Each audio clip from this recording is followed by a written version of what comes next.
자, 안녕하십니까. 자, 임건수입니다. 이번에 시험 본 것 때문에, 전체적으로는 사실은 뭐 6월이나 9월이나 큰 차이가 없어요. 없는데, 6월에 비해 9월에 성적이 좀 떨어진 학생이 있습니다. 그래서 그런 걸 중심으로 잠깐 이야기를 드릴게요. 예.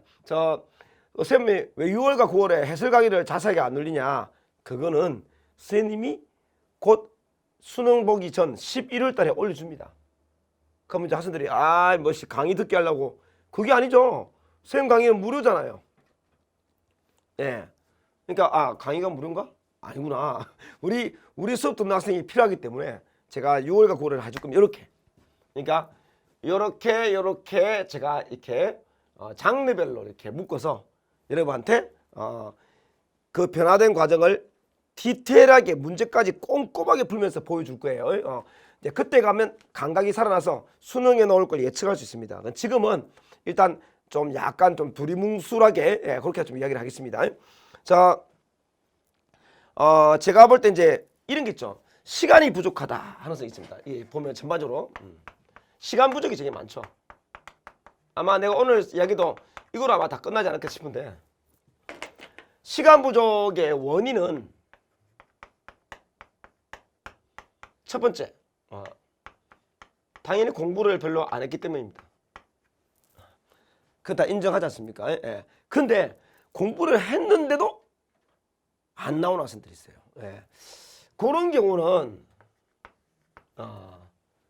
뭐라고 말해야 됩니까?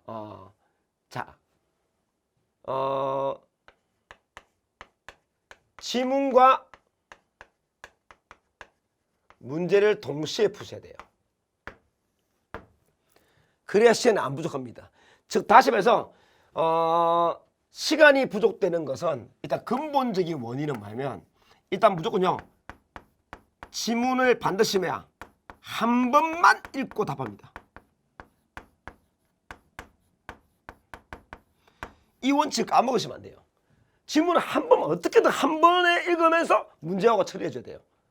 그게 되게 중요합니다. 그러니까 눈알을 빨리 굴리는 게 아니고 판단을 빨리 하고 답을 체크하는 거, 정확하게 읽고 판단하는 겁니다. 근데 보통 학생들은 이제 이 지문과 문제를 동시에 풀면 자기가 많이 안 풀어왔으니까 해보지도 않고 꼭 이런 말 합니다. 아니, 이렇게 풀면 지문 내용이 이해가 잘 안 된다. 안 그렇습니다, 이건.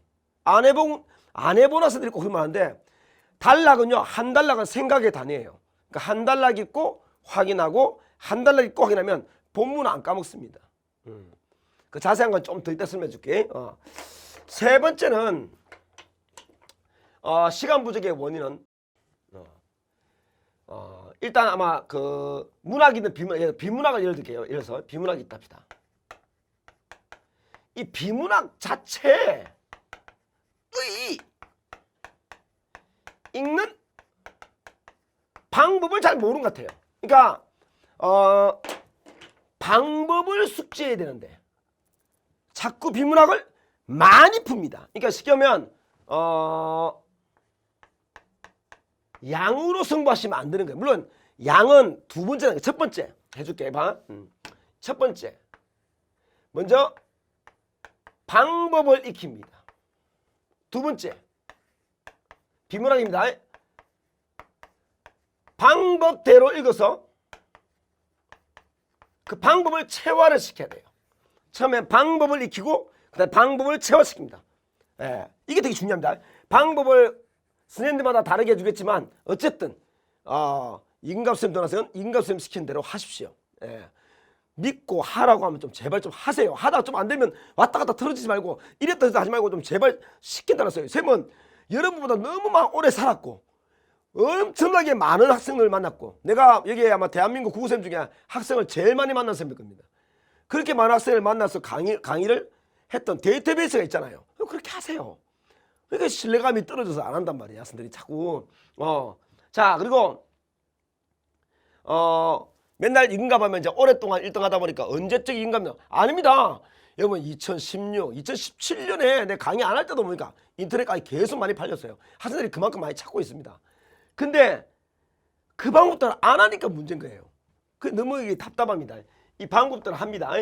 자, 요 두 개를 체화할 때는요, 양보다 뭡니까? 질적으로 공부하셔야 돼요.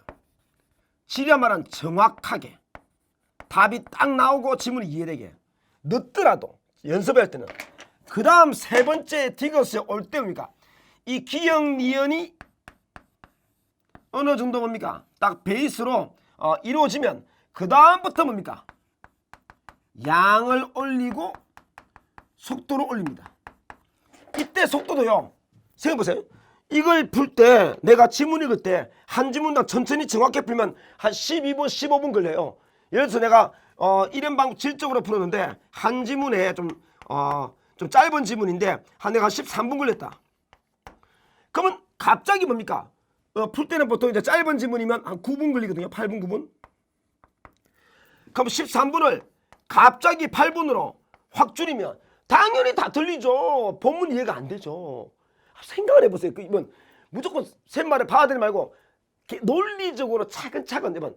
요즘 계속 사람들이 유튜브 보고 영상만 보니까 생각하는 능력이 너무 떨어졌어요. 그냥 그런 거 보지 마세요. 보지 말고 가만히 한번 참 따져보세요. 세상의 이치에 따라서 13분 만에 정확하게 푼 애가 하루아침에 이걸 확 바꾸면 당연히 뭡니까? 못 읽습니다. 이거. 그렇고 뭐라 하셨어요? 안 된다 그럽니다. 13분 한 뒤에 12분 정도로 맞추는 거예요. 1분만 줄여도 아마 많이 틀릴 겁니다.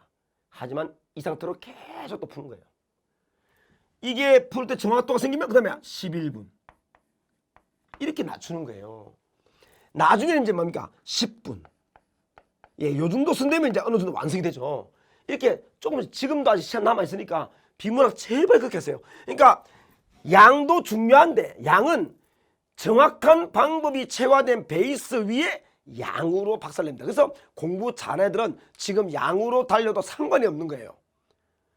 근데 성적이 안 좋은 애들 보니까 공부 잘하는 애들이 모의고사를 막 푸니까 따라서 막 풉니다. 이게 안 돼 있는데 막 풀면 사상 누각이 아무런 의미가 없습니다. 안 올라가요 점수가. 내가 장담할게 올해 그대로 고성적 똑같거나 더 못하게 그대로 수능 볼 거예요. 그걸 변화를 안 주시면. 이거는 엄청나게 공부를 잘한 데서 지식이 빵빵해서 푸는 게 아닙니다, 여러분. 그러니까 반드시 이걸 정확하게 잡아야 됩니다. 반드시 뭐로? 기출로. 평가원과 수능 문제로만 해야지 엉뚱한 문제 풀면 안 돼. 왜? 패턴이 안 나와요. 평가원과 수능 문제 푸시면 패턴 놉니다. 그걸 맨날 그걸 보고 냈기 때문에 딱 문제를 묻는 패턴이 있고 지문이 구성되는 패턴, 지문에서 선지를 까는 패턴이 보여요. 그런 걸 자꾸 따지면서 정확하게 읽으셔야 돼요. 자, 그래서 시간 부족은 첫 번째 1번 됐고요. 이제 공부한다는 전제에서 지문과 문제를 동시에 푸는 연습을 계속 해주셔야 돼요. 그래야 시간 줄어들고 정확도 생깁니다. 그리고 그 지문과 문제를 푸는 방법을 익히시고 방법을 채워하는데 똑같은 이야기 계속 반복하니까 선생님도 좀 답답한데 그만큼 중요한 겁니다. 이렇게 하시고 양과 속도는 이거 두 개가 갖추어진 뒤에 그 다음에 뭡니까? 양과 속도를 올린다는 사실. 이거 기억하시고 자, 시간 부족은 일단 말씀해 줄게. 우리 이번에 시험 보시면 화법은 첫 번째 1번, 2번, 3번은 줄과 모양이 똑같습니다. 구조도 똑같고 지문 길이도 거의 같아요. 거의 같습니다. 문제 유형까지도 거의 같기 때문에 설명할 가치도 없고 정답도 높아요. 자, 두 번째는 이제 화법과 작문이 섞여 있는 4번부터 7번 긴 지문으로 배치했는데 올해도 6월도 그렇고 9월도 그렇죠. 그러면 수능도 이렇게 나올 확률이 없습니다. 수능도 화장은 큰 변함이 없을 것 같아요. 자, 물어보는 것도 거의 비슷하게 물어보기 때문에 크게 어렵지 않습니다. 이때 시간을 굉장히 빨리 풀어줘야 돼요. 이런 풀 때. 그 다음에 이제 8번부터 10번까지 요것도 작문 문제인데 요것도 맞습니다. 어떤 상황이나 메모를 보여주고 글을 보면서 비교하는 문제라서 문제 유형이 똑같고 문제가 되게 쉬웠어요. 그래서 크게 어려운 게 없죠. 자, 이제 문법 들어갑니다. 6월 달에 문법은 처음에 먼저 지문이 나와요. 근데 이 지문의 길이가 9월이 좀 길어진 것 같은데 아닙니다. 똑같습니다. 똑같아요. 근데 6월에는 담화가 나왔어요. 담아가 놓으면 의외로 쉬워요. 다시 말해 여러분 문제 풀 때 어문, 음절 끝소리에서 같은 어문 또는 뭐 품사, 문장, 담아 이런 거는 의외로 좀 쉬울 수도 있어요. 근데 여러분이 굉장히 어려운 이번 9월에 어려워하는 그 형태소 부분이 나왔어요. 전미사 부분이죠. 그래서 여러분 이 부분이 굉장히 좀 여러분 오랜만에 이게 좀 잘 안 나오는 게 나왔는데 아마 이 부분 읽을 때 시간이 많이 걸렸을 겁니다. 6월 달에는 담화가 있어가지고 이 부분 읽을 때 시간이 좀 적게 걸려요. 재밌는 거 말해줄까? 6월에 11번 그 긴 지문 있죠. 지문에 있는 문법이 정답률이 81%, 두 번째가 79%인데 오히려 이번에 나온 어려운 전미사 부분은 그 12번부터거든요. 첫 번째 문제가 81%, 두 번째가 82%입니다. 자, 이게 뭘 의미하지 아세요? 아니 이상하죠. 저번에 담화는 더 쉬웠는데도 정답률이 좀 떨어져 있고 쉬웠거든요. 근데 이번에는 지문이 굉장히 어려웠는데 정답률이 높아요. 자, 그 말은 뭘 의미하냐면요. 여러분이 요거 있는데 시간 투자를 엄청 했을 겁니다. 이미 그래서 여러분이 맞춘 게 아니고요. 틀린 거랑 마찬가지. 왜? 여기서 주어진 시간보다 많이 날려먹으면 뒤에 가서 다 틀려버려요. 여기서 분명히 시간 많이 날려먹었을 겁니다. 그리고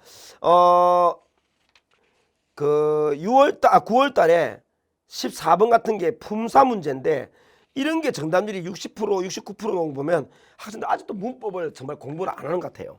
그리고 11번 같은 문제는 어감 플러스 음인데 이거 반모음 첨가에 관련된 거예요.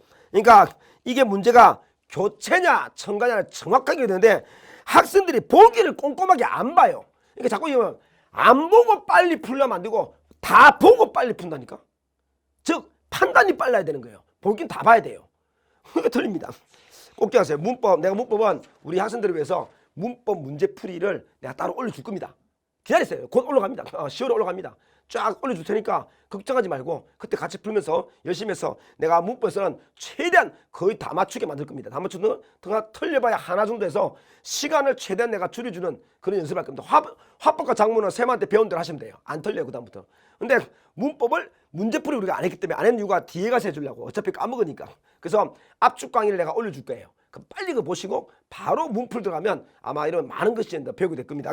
문제를 내가 최대한 좀 많이 풀어줄게요. 그 다음에 중세 문제인데요. 오히려 중세가 6월은 좀 쉬운데 9월은 좀 어렵게 나왔어요. 어려운 게 아닌데 이게 그 중세 문제를 안 풀어봐서 한 겁니다. 예, 그걸 내가 해줄 겁니다. 같이. 걱정하지 마시고 그거 풀면 다 해결됩니다. 이거는 굉장히 많이 나왔던 문제이기 때문에 틀리는 게 조금 납득이 잘 안 가요. 그리고 5번에 버스다 같은 거는 내가 이야기했지 않습니까? 글을 쓰다 할 때만 쌍시오시고 버스다 비읍시였으면 사용하다 맛있어다 맨날 얘기하지 않습니까? 그래서 5번이 답이 되는 건데 정답률이 45%였어요. 자, 그 다음 거는 한꺼번에 해줄게요. 이거 한번 보세요. 한 6월과 9월 한번 비교해 보세요. 딱 보시면 6월에는 인문인데 가와 나로 두 개 내놨습니다. 즉 말해서 긴 지문 낸 거예요. 긴 지문. 요것도 가나가 나왔어요. 긴 지문.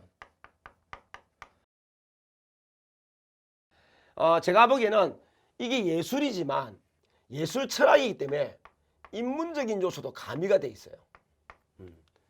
다시 말하면 인문 쪽에다가 긴 지문을 배치한 거예요. 그래서 아마 이번 수능, 근데 이거는 이제 좀 고전이죠. 고전 인문이고, 요거는 이제 예술에 대한 서양에 대한 이야기예요. 그래서 아마 수능에는 인문이나 아니면 철학 쪽이 좀 긴 지문으로 깔리지 않을까 싶습니다. 여러분한테는 좋은 소식 아니에요.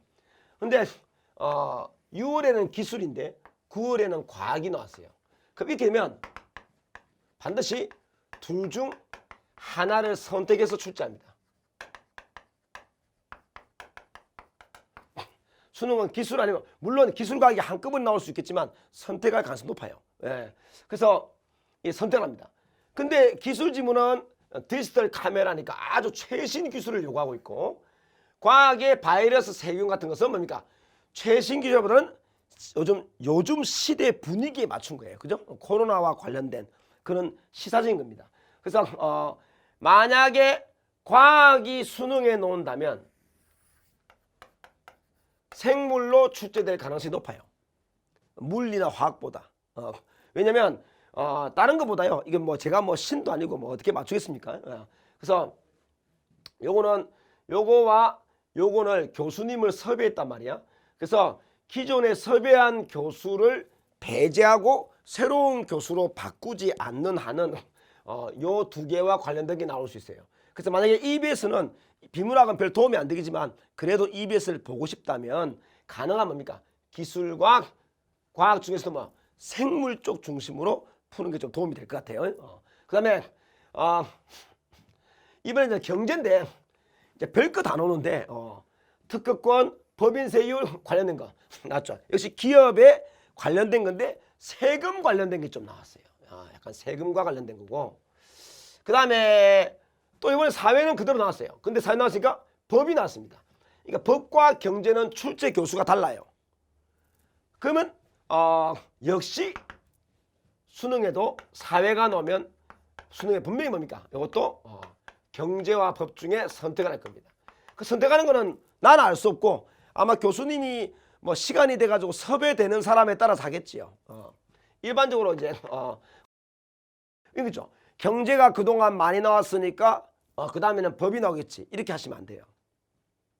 안 됩니다. 예, 그렇게 안 되고 출제진이 출제할 수 있는 기간이 있어요. 하여튼 그런 거 따진 건데 그건 나중에 제가 막판 가서 우리 학생들 위해서 내가 해줄게요. 그래서 요건 하여튼 물론 그런 데서 점수 올라가지만 그래도 방향성을 잡을 수 있죠. 문제도 보시면 긴 거는 6개, 과학 쪽은 항상 뭡니까? 4개 정도로 딱 잡아놨고요. 예. 경제는 5개 정도 문제 딱 깔렸습니다. 특히 제가 과학 보시면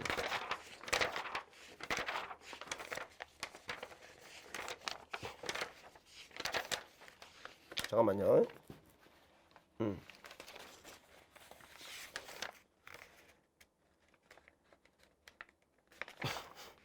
자, 과학이 4문제, 법이 5개니까 법이 더 중요하냐? 아닙니다.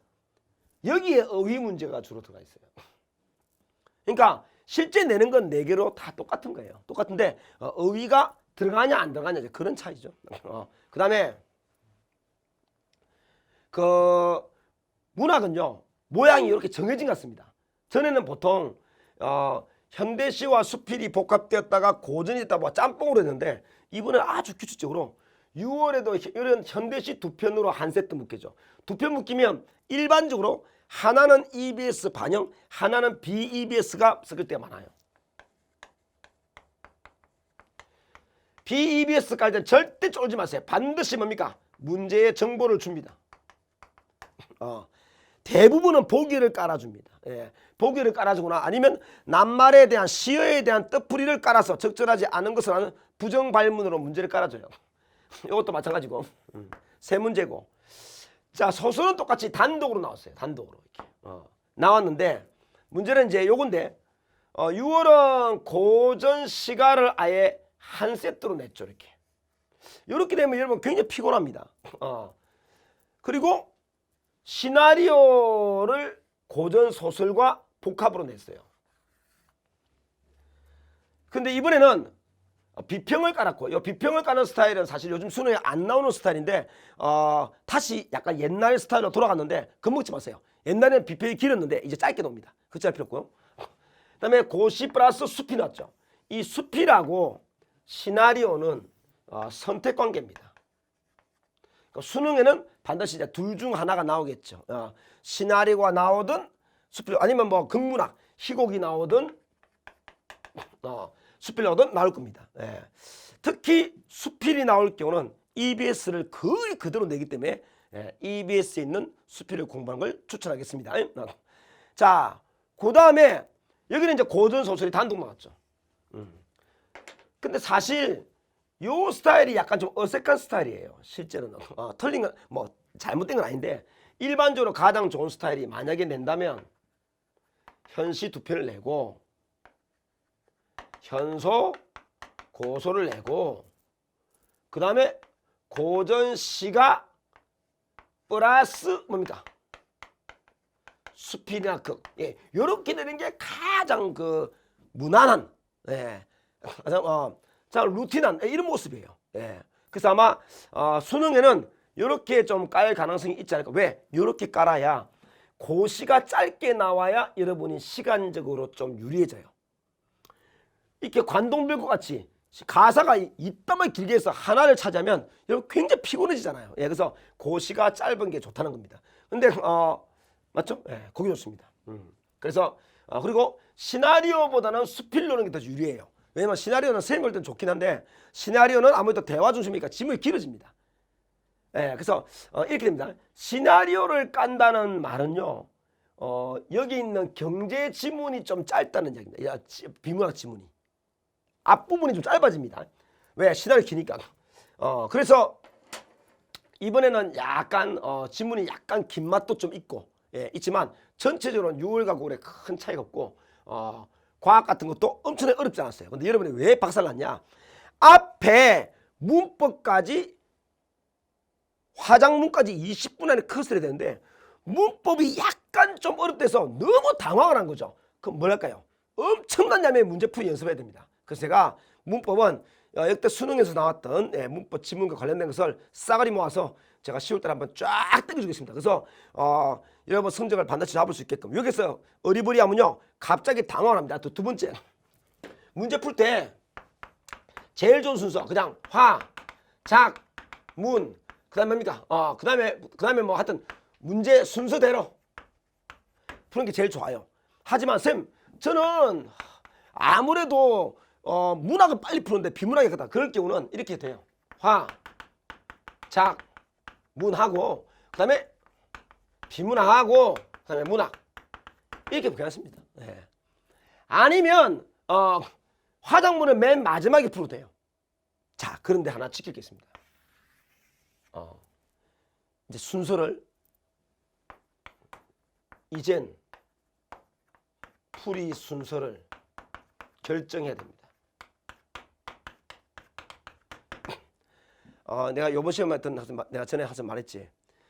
평소에 푸는 대로 하지 않고 시험 당일날 어디 요번 9월달 같이 당황을 해서 문제 푸는 순서를 왔다 갔다 바꾸는 순간 한 번도 받아보지 못한 최악의 점수를 시험 당일날 받게 된다. 아마 딱 할 겁니다. 진짜 그렇습니다. 이거. 수능 때 이딴 식으로 갑자기 바꾸면 안 됩니다. 이제부터. 이제 6월과 9월 치보니까 내가 어떻게 푸는 게 그나마 제일 좀 속도가 좀 더 속도가 나는 것 같더라. 좀 더 왜 사람마다 좀 다를 수 있잖아요. 그 같다. 보통 공부 잘하는 애들은 그냥 일반적으로 쭉 가면 되고요. 그다음에 나는 아무래도 이 문학 비문학 섞이니까 집중이 좀 떨어져요. 그래서 비문학을 좀 먼저 풀고 제끼고 시간 좀 얼마 안 남아도 문학은 좀 빨리 달릴 수 있더라. 그러면 문학을 뒤에 둬도 괜찮습니다. 뭐 반대로 둬도 되긴 하지만 괜찮습니다. 이런 것도 괜찮고. 아니면 쌤 저는 딱 시작할 때 화작에 집중이 참 잘 안 돼요, 쌤. 그럼 내가 그냥 그 문학 비문학 다 풀고 화작문 하면 안 될까요? 괜찮습니다. 단 이제 그걸 정하면 그 방법으로 계속 푸셔야 돼요. 모든 이게 일단 기출 다 그렇게 풀고요. 풀 거 없으면 교육청. 자, 다음에 알려주겠지만 교육청과 기출을 항상 다 푸세요. 그리고 이런 학생 있죠. 선생님 최근에 나왔던 평가원과 기출에 있는 문학 작품은 수능에 안 나오겠죠. 한 번 나온 건 안 나와요. 잘 최근 거는. 근데 여러분 아직도 그런데 매몰되면 안 됩니다. 나는요 작품이 나올 수 있다는 이야기는 많이 하지만 학생들한테 합니다. 하지만 항상 했던 이야기 있어요. 이건 내가 목숨 걸고 말할 수 있어요. 항상 했던 이야기. 이거 안 돼도 점수는 안 나온다. 그럼 왜 얘기했냐? 첫 번째 심리적 안정감. 두 번째 선생님 말한 게 나오면 그에 대한 쾌감. 이거지 점수랑 관계가 없어요. 그러니까 여러분 자꾸 작품에 매몰되지 마시고 꼭 지금 푸는 풀이 순서를 이제 잡는다. 두 번째 EBS에서 꼭 현시, 고시, 수필은 몇 번을 반복해서 시험 나왔을 때 그냥 제대로 안 읽고 바로 들어갈 정도로 읽어달라. 그 두 개만 지켜주세요. 예, 자세한 6월과 9월에 대한 설명은 제가 쭉 한 풀어봤거든요. 예, 뭐 6월과 큰 차이가 없어요.